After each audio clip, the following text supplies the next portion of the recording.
these days people want to learn this language without learning English grammar. So this is also a matter of concern.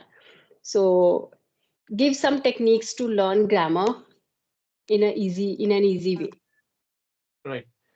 First of all, we have to understand it is not like I'm a teacher of English. That's why I'm accentuating on this particular thing. When I was learning this language, my first priority was grammar. I What are the most effective strategies for improving English speaking skills, especially for non-native speakers? So for this, we have been following four methods: reading, Hmm. writing, speaking, and listening.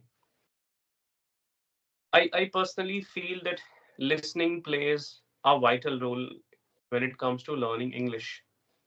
So I would Hmm. say we must listen to English content as much as possible. It would certainly help. And there are so many things we will understand through listening. Hmm. I remember when I was learning this language, I used to be perplexed about could, would, and there were other structures. But Hmm. when I Yes. listened to my seniors, when I used to take English spoken classes, so there many things were clear. But Hmm. at the same time, when I was taking classes, when my teacher taught me the same chapter, so at the same time, I was not able to have the clear picture. So for that, I would say we must go for listening much. I think we miss this part because generally most of the learners they focus on speaking rather than listening. Because we also suggest people to speak up. So Hmm. yes, listening plays a vital role in learning this language. When it comes to me, I consider myself I'm a very nice listener. If I listen to people patiently, I can have my own Mm. answers, and I can have an idea, okay, how I'm going to articulate my answers, how I'm going to Right. articulate my opinion. So that's why Mm. I feel listening is an art we all need to go for.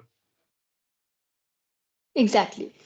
True that because everyone is in that haste of speaking and in that haste of learning this language. So we need to be patient. This is the key to learning, I think, or acquiring any skill. Patience is must.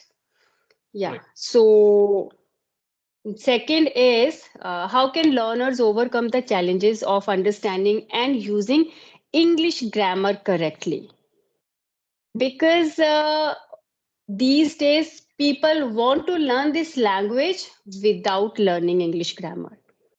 So this is also a matter of concern. So give some techniques to learn grammar in an easy way. Right. First of all, we have to understand it is not like I'm a teacher of English. That's why I'm accentuating on this particular thing. When I was learning this language, my first priority was grammar. I wanted to speak in a way where later on or after some years, people would not say, Mm. or I would not feel still I miss something, or there is a paucity of something when I speak. So, grammar is really very important. Okay, when it comes to ways to learn grammar in in an easy way, so first one is we must go for verb forms. Okay. When I Hmm. conduct my classes, I request my students to memorize all the verb forms because they really play an indispensable role when we speak or when we learn grammar. If you are clear with Mhm. verb forms, so the thing is, you will know where we use first form or what is the first form, second form. Even if you say any sentence, if I get to know, okay, this is the second form, somewhere it must be the past tense. And we know that past participle is used most of the time when it comes to Hmm. passive voice, or there are many other places where we use them. So this is the first thing. Second, we should not go for the deep grammar. We can go for tenses like present tense or past tense, future a little bit. Besides this, we can go for basic prepositions like in, on, at, or some Hmm. basic structure. So that's how we can start our journey That's how we can learn from the basics. I always recommend these things. After that, I tell my students to work on model sentences, because if your grammar part, especially with the tenses, is clear, I personally feel Yes. that it will certainly help you learn rest of the things like model or articles, preposition, or rest of the part of the speeches. Hmm. So that's Yes. all. And here I would like to highlight a point about most of the time what beginners, if they are from Hindi medium or if they belong to rural areas, they try to learn this language by translation method. Do you think it helps or it works? Because people do, they just think they frame a sentence in Hindi or their native tongue, and then they try to translate it in English. Hmm. Sometimes it creates a mess. So, what do you I think? agree with you, and I would like to shed some light on it. When we learn from Hindi to English, honest to Hmm. God, these days I'm trying the same. Earlier, I never taught my students from Hindi to English. I always taught English to English. Now, what I have started doing is, when I teach, they need to understand word to word translation will never ever work. Yes. First of all, understand what subject is and the next action, and try to Hmm. understand the time. That's how, if you go for Hindi to English translation, it would work.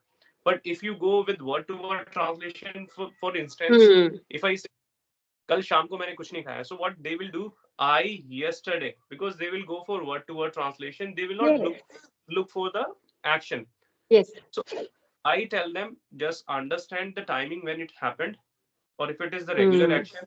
So sometimes I also take the help directly from Hindi, like ta hai, ti hai, te hai. So if they understand the Yes. basics, then I will change my methods and I'll try to teach them, okay, let's forget Hindi a little bit. Let's learn this completely in English. Hmm. That's how I think it works. And somewhere it is essential, especially for people who were never ever in touch with English. And English. in the Right. future, they will never ever get the ambience of English. So they will Hmm. not understand. If you want your students to learn this language quickly, so you can adopt these methods. Yes, we have to. We can't skip or we can't ignore native language completely, because I also take help of Hindi or native language to make them understand. But sometimes what happens, it creates a mess if when it comes to proverbs, Hindi Right. proverbs. मेरे पेट में चूहे दौड़ रहे हैं. So generally, what they do, cats are running or jumping inside my stomach, and it is not. Actually, I get this translation. I get these kind of answers when I ask them to translate proverbs. Hindi के जो मुहावरे हैं ना, Right, right. they are troublesome for learners. Then I have to tell them that don't go for word to word translation. It is not going to help you every time. So be a smart learner. That's what I tell them. You need to be a smart learner. It's not only about cramming up all the things. Hmm. It is not going to help you. But yes, the fact is we can't ignore native language completely. It helps to make them understand certain topics, certain concepts. Right. Okay. And the next question is related with vocabulary, because you know what, when I joined when I took subscription of English Yari, so the one feedback that I got the most, that you need to work on your vocabulary, you use basic vocabulary. So, how to enrich vocabulary? Because nowadays it is not only a matter that you are speaking English, it doesn't matter. People also observe the words you are using. If you're saying I'm busy, ये तो ऐसे ही है, इसको तो पता ही नहीं Right. है. Just he ना, I am busy. Why to use busy? You need to go for so many other synonyms, right? You can't use important every time. You can't, so many things, idioms or phrasal verbs or advanced adjectives, I would say. So, do you think it is necessary every time to use heavy words or idioms or phrases? And yes, how to enrich, how to elevate your vocabulary Right. level of? First of all, Hmm. I would love to tell you that now English has been categorized basic, Yes, advanced, and elementary. If right. you hold this conversation with people who are at intermediate levels, so there is no point in using advanced words. Hmm. But if you are talking to a trainer, if you are talking to a person who is surrounded with this language and who is proficient in this language, make sure you bring at least two to three new words so that you can Hmm. cope with the same level. Exactly. So there it is very important. But the same message can be conveyed with the basic things. It depends what you want to bring to the table, what you Yes. have learned. Talking about English, Yari, the somewhere that is their job to find faults Yeah. with the trainers so that they Hmm. will go for more subscriptions. Hmm. Personally speaking, I enjoy using these words, and I do give classes to the platform, or I teach at an institute that is Academy of British English somewhere in Delhi. So what happens there? There are a few trainers. They speak very well. Whenever I Hmm. get a chance to interact with them, they always use nice words, idioms. But if I do not use, they will feel okay. Sunil does not know. So Yeah. in order to be in that rat race, I make sure that I also Hmm. use these things. Even these days, most of my students, they ask me and they are fond of using Instagram. So from there they watch so many reels and they bring so many words. Knowing the meaning of those words, they purposely ask me, what does this Hmm. word mean? If I don't know, so they are Yes. going to judge you. So in order to match these levels, I have to brush up my skills. I have to improve my vocabulary part. And as you asked that how we can improve, so we can have a target on a regular basis. We can target to new words, Hmm. and it is not only writing those words in your diary and just memorizing for the same day. Next day you will forget. It should not happen. Make sure Yes. you bring that particular word in your conversation.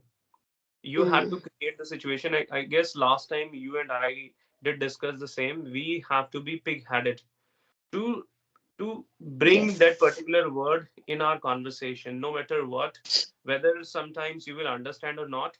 Like this, I might give you a new word. Imagine if Hmm. you use any new word and I'm not aware of the meaning of that particular word. Somewhere you are helping me. You are giving me that word. So like this, Yes. I will learn and it will Hmm. be good for me. Write it somewhere and go for the revision. Revision is very important for vocabulary. Every Hmm. week or like every 15 days, I check, okay, what I learned, what I have written. And when I revise, I make sure I make two to three examples for one Hmm. particular word. So these are the methods I have, I guess. Yes. And I would like to add one more thing which I did and which I do. Uh, how to learn new words or how to add new vocabulary, be it idiom, phrases, or phrasal verb. So, what I do, I choose one topic first, any topic, be it simple friendship or positive thinking. First, I choose that topic and then I go to Google. I ask Google to give some idioms or advanced word related with that topic, and Google always helps me a lot. So then I make a list of those words, right? And then I practice this that topic. Yes, many times we don't have anyone to speak with or to practice with. So, what I do, I speak with myself, as I mentioned earlier also. So, I always go for a topic first, then I find some words related with that topic because if we have any context, so it helps us to keep that word in our mind for a long time, or sometimes it we are able to recall that word when we need. Otherwise, if Right. you are just jotting down so many words without any context, you will definitely forget and you will not be able to use those words when you feel like or when you need. So I think this will definitely help people who want to add new vocabulary words. And yes, second thing, if you are a beginner, I would suggest no to run after new words like idioms or phrases or phrasal verbs, because they are going to make you perplexed. So just first try to be comfortable with this language. Once you are familiar with or you are comfortable with basic grammatical concepts and how to present yourself, then you can definitely add idioms, phrases, or phrasal verbs. And here I would like to add non-verbal communication also, because it's not always about words. Our body language, expressions also matter. So we should work on our non-verbal part also. How to Right. present yourself, how to present. So these things which I tell to my learners. I would Hmm. also like to Uh, add one more thing. When we go for hmm. non-verbal communication, what happens is it is like easier said than done, because Hmm. we forget that we need to carry a smile. We need to make an eye Ah, contact with people.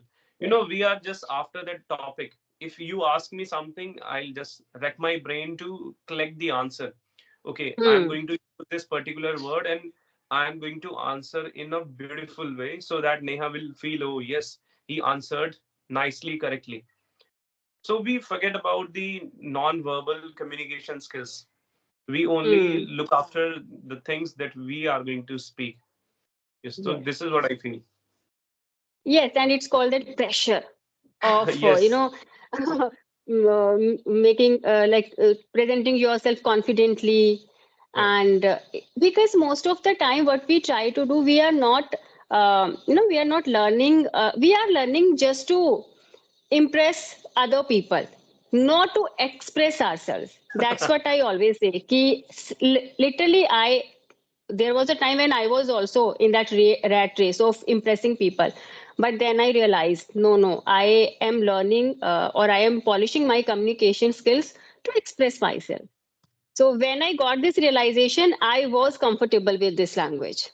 So it is Right. also a key to get that proficiency if you want to be fluent or if you want to be flawless. So Absolutely. don't be so conscious about your speaking skills. Let yourself go with the flow.